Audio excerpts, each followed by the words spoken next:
I never meant to hear those words. Standing in my mother-in-law's hallway, I froze as my wife's hushed voice reached my ears. "He's a joke in bed, Mom. I swear I have to fake it every time." Then came the laughter, my mother-in-law's knowing chuckle that turned my blood to ice. 8 years of marriage. And this was how she really saw me. A punchline. A disappointment. That night changed everything. She had no idea I'd hurt her. No clue that her cruel words had shattered our marriage beyond repair. So I let her keep laughing while I planned my exit. Sometimes the most devastating betrayals happen behind the smiles of those who claim to love you. My name is Daniel Spencer. I'm 42 years old, and until 3 months ago, I thought I had a decent marriage. Not perfect, what marriage is, but solid enough. Natalie and I have been together for 8 years, married for 6. We had our routines, our inside jokes, our comfortable silences. At least that's what I thought they were, comfortable. Turns out, there was something else entirely. It was supposed to be just another dinner at my mother-in-law's house in the suburbs of Denver. Sylvia always insisted on hosting us at least once a month, serving up her famous pot roast alongside thinly veiled criticisms of my career choices and subtle digs about when we were going to finally start a family. I'd learned to smile through it, to let it roll off my back. That was my mistake, letting too much roll off my back for too long. I'd stepped out to the hallway to take a quick call from a colleague when I heard them through the partially open kitchen door. I wasn't trying to eavesdrop, but Natalie's hushed tone caught my attention. Something in the way she was speaking, secretive, conspiratorial, made me pause. "He's such a joke in bed, Mom," Natalie whispered, her voice low but clear enough that every word landed like a punch to my gut. "I swear, I have to fake it every single time." Sylvia's response was immediate, a sharp, knowing laugh that echoed through the hallway. "Oh, honey, that's just how men are. At least Daniel provides well enough, right?" Another laugh. More words exchanged that I couldn't quite make out through the sudden ringing in my ears. My hand tightened around my phone, knuckles white with tension. 8 years together. 6 years of marriage. And this was how she really saw me. I should have walked in right then, confronted them both. That's what I keep telling myself I should have done. Instead, I backed away silently, retreating to the guest bathroom where I locked the door and stared at my reflection in the mirror. The man looking back at me seemed different somehow. Smaller. I suddenly saw what they saw. A punchline, a provider, a convenience. Not a partner, not an equal, certainly not someone worthy of respect. I splashed cold water on my face, dried it with one of Sylvia's decorative hand towels that guests weren't supposed to use, and made a decision. I wasn't going to cause a scene. Not tonight. But things were going to change, and they were going to change drastically. When I returned to the dining room, Natalie and Sylvia were already seated, wine glasses in hand, smiling as if nothing had happened. As if they hadn't just torn apart the foundation of what I thought was my life. I took my seat across from them, forcing a smile that didn't reach my eyes. "Everything okay with work?" Natalie asked, barely glancing up from her phone. "Everything's fine," I replied, my voice steady despite the storm brewing inside me. "Just fine." And for the first time in our marriage, I really looked at my wife. Not with the rose-colored glasses of love or commitment, but with clear eyes that saw the truth. I was married to a stranger who had no respect for me, and I had absolutely no idea what I was going to do about it. Not yet, anyway. The drive home from Sylvia's house was painfully quiet. Natalie scrolled through her phone, occasionally chuckling at something on her screen, completely oblivious to the man sitting next to her. A man who had just had his entire worldview shattered. I gripped the steering wheel tighter, watching the Denver skyline come into view as we descended from the foothills. How many times had we made this drive? How many times had we sat in this exact same silence that I had always interpreted as comfortable familiarity? Now I recognized it for what it really was, indifference. When we got home, Natalie went through her usual routine, kicking off her shoes, changing in her oversized Northwestern t-shirt, and climbing into bed with her phone. I watched her from the doorway, studying her as if seeing her for the first time. In a way, I was. I locked myself in the bathroom, turning on the shower to mask any sound. I needed to think. The mirror reflected a man I barely recognized, someone who had been slowly disappearing for years. When had I started to lose myself? When had I become so focused on making Natalie happy that I'd forgotten what made me happy. I thought back to when we first met, how confident I'd been, how sure of myself. That man wouldn't have tolerated being someone's punchline. I turned the shower off and returned to the bedroom. Natalie was still absorbed in her phone, the blue light illuminating her face in the dimness. "Do you respect me?" I asked, the question cutting through the silence. Her fingers paused momentarily on the screen. She looked up, confused rather than concerned. "What kind of question is that?" "A simple one. Do you respect me, Natalie?" She sighed, putting her phone down. "Of course I do. What's this about?" But there was no conviction in her voice, no genuine reassurance. It was automatic, dismissive, like checking a box on a form.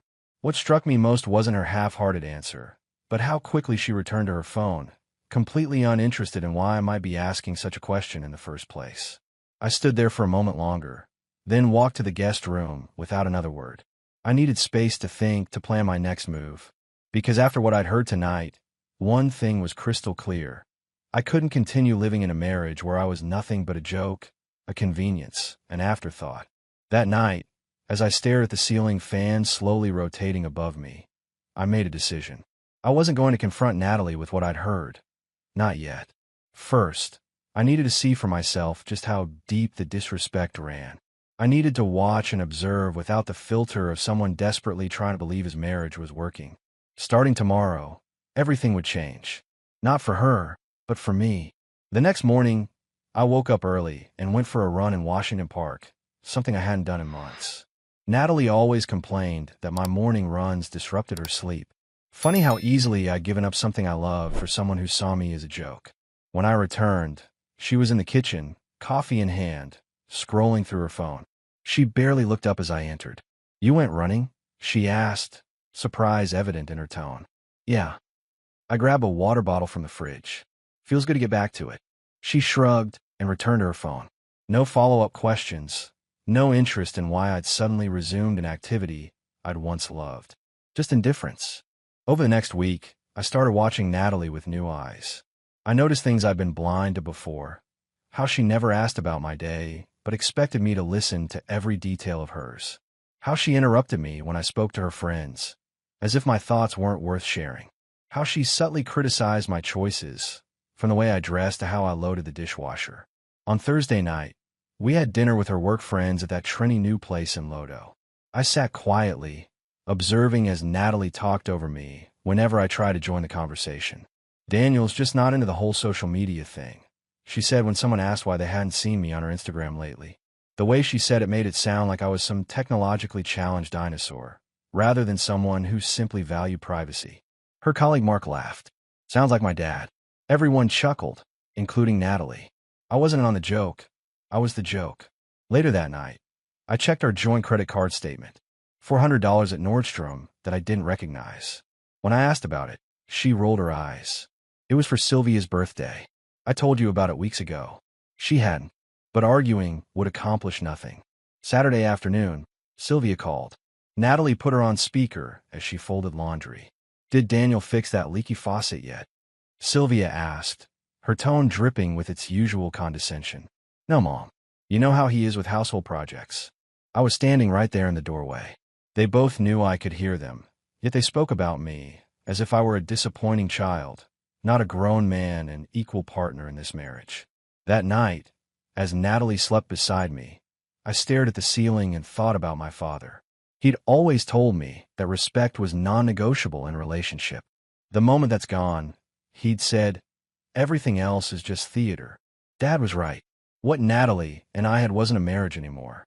It was theater, a performance of domestic life with no substance beneath it.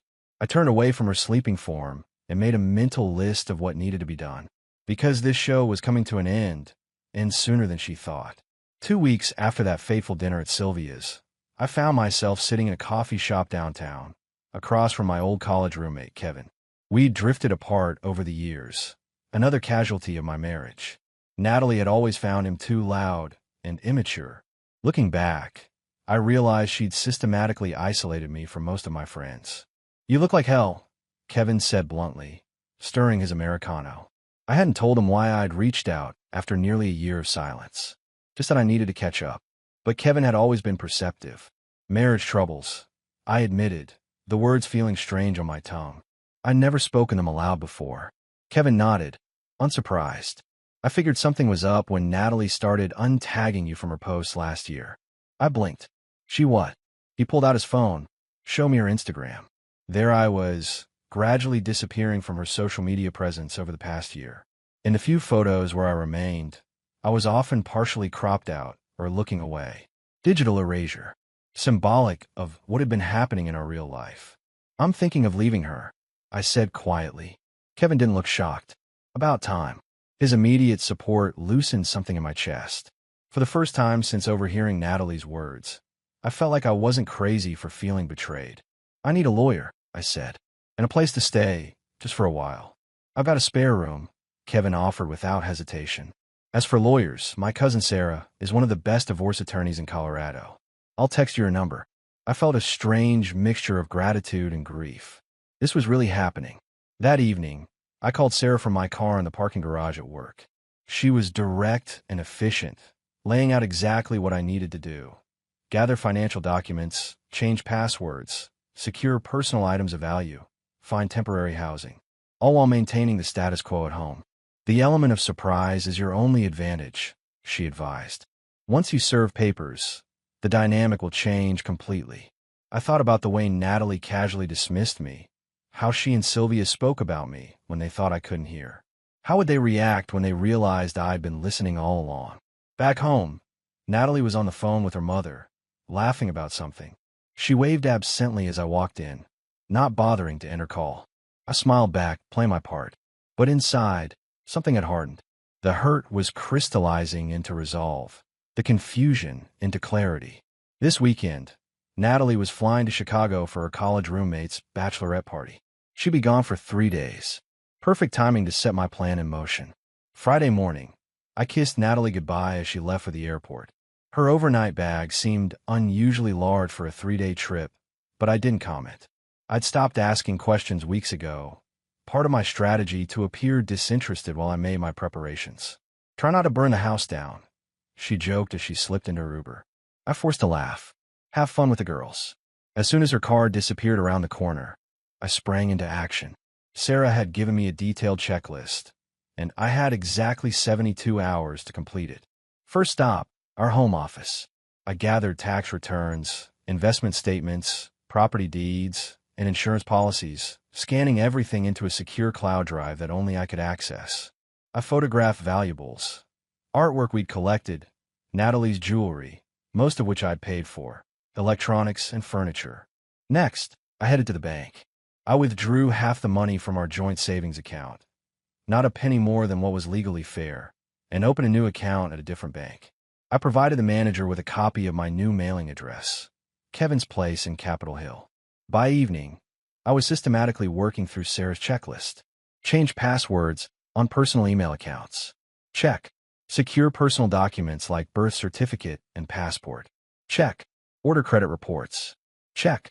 Begin documenting instances of disrespect or mistreatment. Check. That part was easy. I had plenty of material. Saturday morning, I rented a small storage unit and moved items of personal value.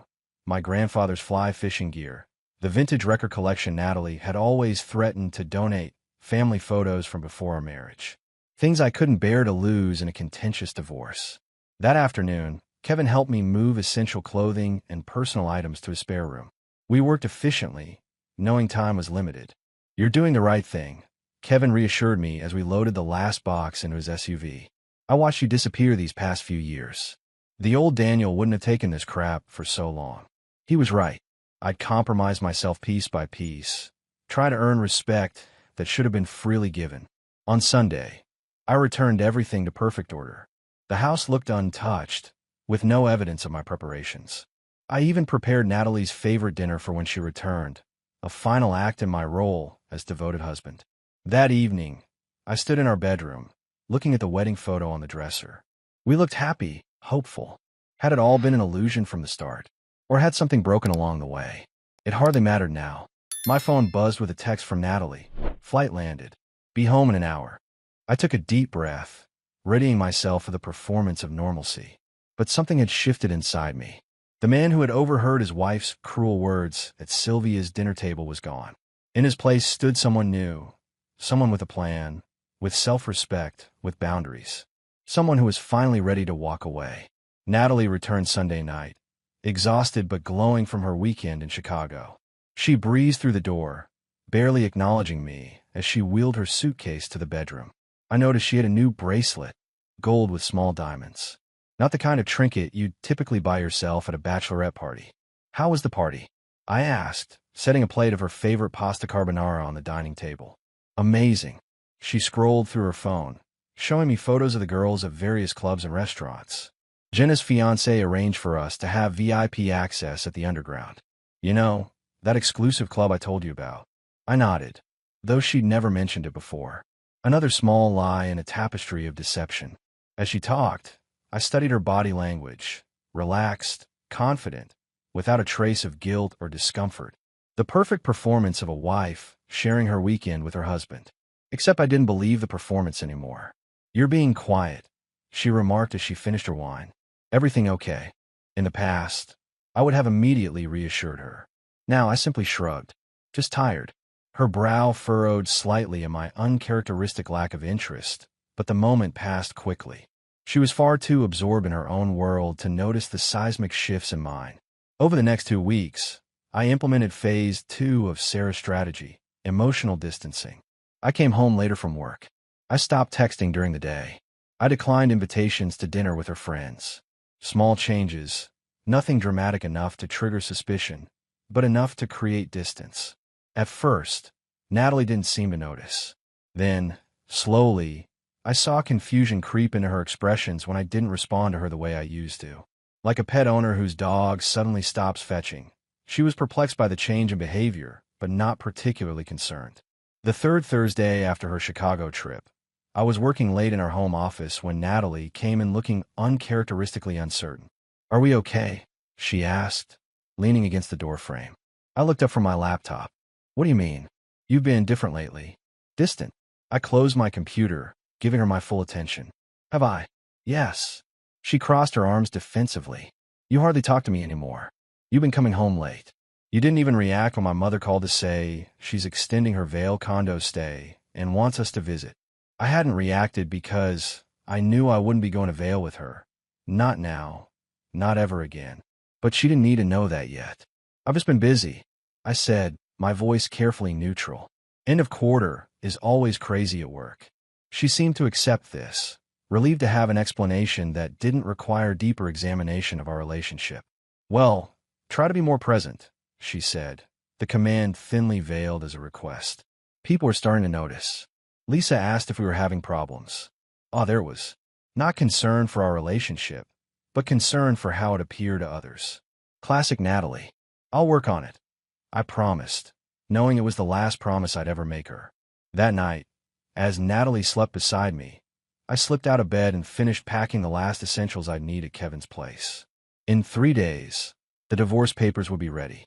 In 3 days, Natalie would finally understand that I had heard every word at her mother's house, and that those words had consequences. As I carefully closed a drawer, I caught sight of myself in the mirror. For the first time in years, I recognized the man looking back at me. The day before the divorce papers were to be served, I felt an unexpected wave of nostalgia. Not regret, I was far beyond that, but a mourning for what could have been. 8 years of my life invested in a relationship that had been rotting from within. I allowed myself 1 hour to feel the grief before locking it away. Sarah called that afternoon. "Everything's set for tomorrow. The server will deliver the papers to her office around 2 p.m. Are you ready?" "As ready as I'll ever be." Remember, once she's served, don't engage in lengthy discussions. Keep communications brief and documented. And absolutely do not move back into the house, no matter what she says. That evening, Natalie suggested we go out to dinner. "We haven't had a date night in forever," she said, smiling in a way that once would have melted me. Now I saw the calculation behind it. My distance had finally registered as a threat, and she was trying to reestablish the dynamic she was comfortable with. One where she controlled the relationship. Sure, I agreed, curious to see how she would play this. She chose our old standby, an upscale Italian place in Cherry Creek where the staff knew us by name.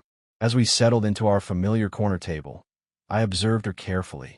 She'd worn the blue dress I once told her was my favorite, applied extra effort to her makeup, and was being unusually attentive. "I feel like we've been missing each other lately," she said, reaching for my hand across the table. "I know I've been busy with work and friends, but I want us to reconnect." The performance was flawless. If I hadn't heard her words at Sylvia's house, hadn't spent weeks cataloging her disrespect, I might have been fooled. I played along, curious how far she would take it. Later that night, she initiated intimacy for the first time in months. As she moved against me in the darkness, I couldn't help wondering if she was faking it now, just as she told her mother she always did. The thought killed any desire I might have felt. "Is something wrong?" she asked when I pulled away. "Just tired," I lied, turning to my side of the bed. The confusion on her face was genuine. She wasn't used to rejection, especially not after deploying her most effective tools of manipulation. Morning came with a knot in my stomach. I left early, ostensibly for a breakfast meeting, actually to avoid any last moments of pretense. As I backed out of the driveway, I took a final look at the house we'd bought together 4 years ago, with its meticulous landscaping and custom mailbox bearing both our names. By dinner, only her name would remain. I texted Kevin, "It's happening today." His response was immediate. "You've got this. Come by after work. Beer will be cold." At my office, I tried to focus on spreadsheets and client calls, but my mind kept drifting to Natalie. Would she call screaming or show up at my workplace? Would she cry or threaten? By now, she would know not only that I was leaving, but that I'd overheard her that night at Sylvia's. At 2:15 p.m., my phone buzzed. Natalie's face appeared on the screen. It was time. I didn't answer Natalie's call. Instead, I texted, "I'll meet you at home at 6. We can talk then." Sarah had advised against meeting at the house, but I wanted this confrontation on familiar ground. One last time in the space we'd share before closing that chapter completely. The rest of the workday passed in a blur. Colleagues noticed my distraction, but attributed it to an upcoming project deadline. If only they knew the real deadline I was facing. I arrived home at exactly 6 p.m. Natalie's car was already in the driveway, along with another I recognized immediately, Sylvia's Mercedes. Of course she'd call her mother. I should have expected that. The moment I walked through the door, Natalie launched herself at me, papers clutched in her hand. "What the hell is this?" she demanded, her voice shrill. "Divorce papers? Are you out of your mind?"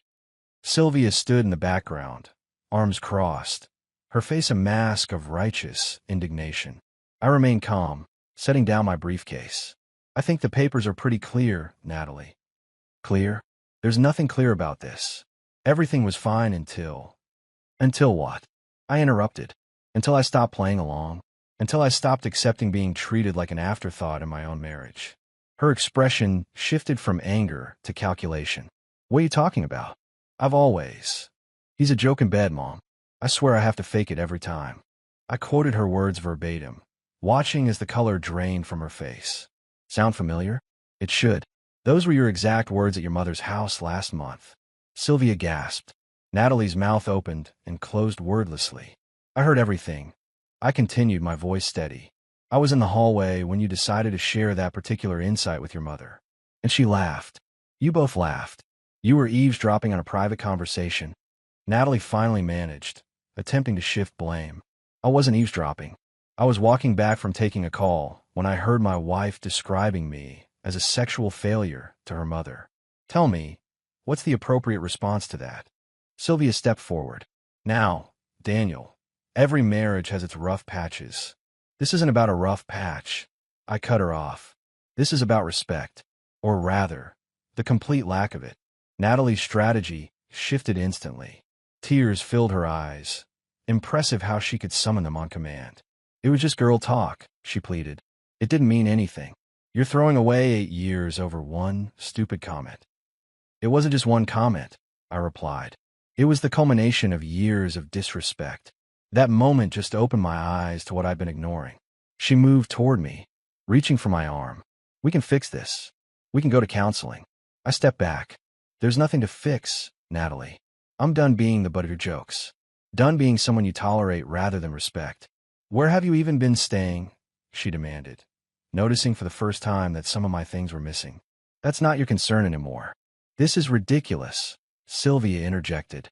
You can't just walk away from a marriage. I turned to her, feeling oddly calm. Actually, I can. And I have. Now who's laughing? The stunned silence that followed was answer enough. The week following our confrontation was exactly as chaotic as Sarah had predicted. Natalie cycled through every emotion possible. Anger, tears, bargaining, threats, sometimes all within the same phone call. You'll regret this, she hissed during one particularly heated exchange. I'm going to take you for everything you're worth. I'll let Sarah handle the legal threats.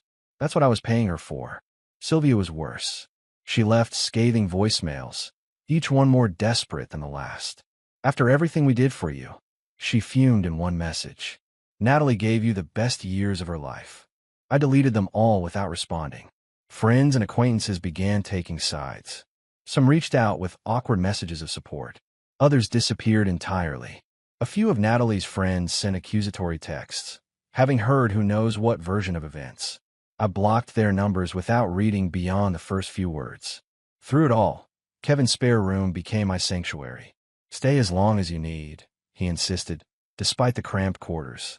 10 days after I moved out, I met Sarah at her office to review Natalie's counterproposal. It was exactly what we'd expected. Demand for the house, half my retirement, and substantial alimony despite her own six-figure income. Standard opening gambit, Sarah assured me. Her lawyer's posturing. They know she has no grounds for these demands, especially given Colorado's equitable distribution laws. Still, seeing Natalie's signature on documents designed to financially cripple me felt like a punch to the gut. Whatever love had once existed between us was now unrecognizable. That evening, I drove past our house, her house now, and saw Sylvia's car in the driveway. The lights were on in the kitchen, two silhouettes visible through the blinds. Mother and daughter, no doubt strategizing their next move against me. It should have hurt more than it did.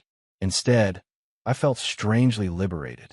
Back at Kevin's, I poured myself a bourbon and stepped onto his balcony. Downtown Denver glittered beneath a clear autumn sky, the mountains a dark silhouette against the horizon. For the first time in weeks, I allowed myself to think beyond the divorce, beyond the legal battle ahead. Where would I live?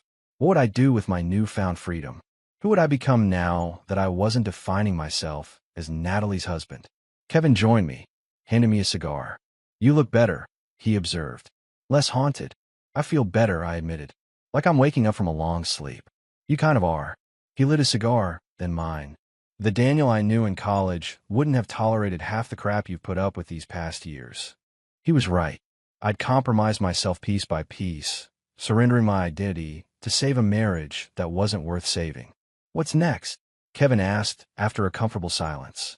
I took a deep draw from the cigar, savoring the rich flavor. I start over.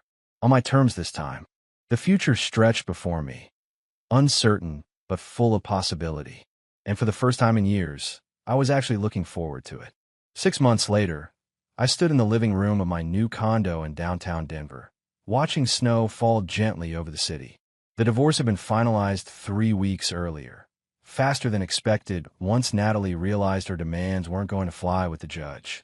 In the end, we split assets equitably. She kept the house, with a buyout payment to me. I kept my retirement accounts, and we went our separate ways without alimony, a victory Sarah considered worth her substantial fees. The last time I saw Natalie was at the final hearing. She looked smaller somehow, diminished without the power she once held over me. Sylvia sat beside her, tight-lipped and rigid, avoiding my gaze. As we left the courthouse, Natalie caught up to me in the hallway. I never meant to hurt you, she said, her voice lacking its usual confidence. I know, I replied, surprised to find I actually believed her. But you did. There was nothing left to say after that. Kevin helped me find a condo, a modern space with floor-to-ceiling windows and a view that made the premium price worth every penny. After months in his spare room, having my own place again felt like exhaling after holding my breath underwater. I'd reconnected with old friends, started dating casually, even took up rock climbing, something Natalie had always dismissed as too dangerous. The Daniel who emerged from the wreckage of my marriage was more authentic, more confident, and infinitely happier than the man who had stood frozen in Sylvia's hallway 8 months earlier. My phone buzzed with a text from Rachel, a corporate attorney I'd been seeing for the past month. Still on for dinner? I made reservations at that new place in Rhino you mentioned. I smiled, typing back my confirmation. Rachel was different from anyone I'd dated before. Independent, direct, respectful. We moved at our own pace, giving each other space without keeping score. As I grabbed my keys to head out, I caught sight of myself in the mirror by the door. The man looking back at me was someone I recognized now. Not perfect, still healing in some ways, but authentic in a way I hadn't been for years. That night at Sylvia's house, hearing those crushing words from my wife's lips, had seemed like the end of something. In reality, it had been the beginning. I stepped out into the snowy evening, leaving my past behind with each footprint in the fresh powder. Ahead lay a future I was finally excited to live, on my terms, with people who valued me, in a life that felt genuinely mine. Some endings are just beginnings in disguise. Mine certainly was.